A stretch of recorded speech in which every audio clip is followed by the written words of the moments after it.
Kamars, nandito ako ngayon sa bahay ni Farmer Boy TV. Dito, napakaganda ng mga bulaklak dito sa kanila. Oh. At ngayon,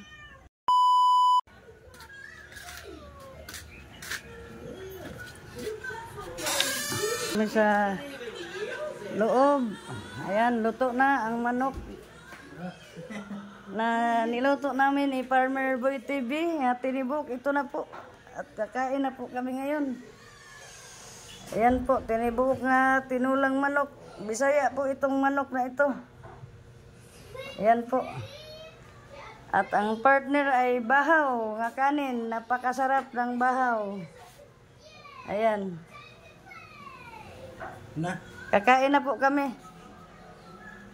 Ayos, kain na tayo.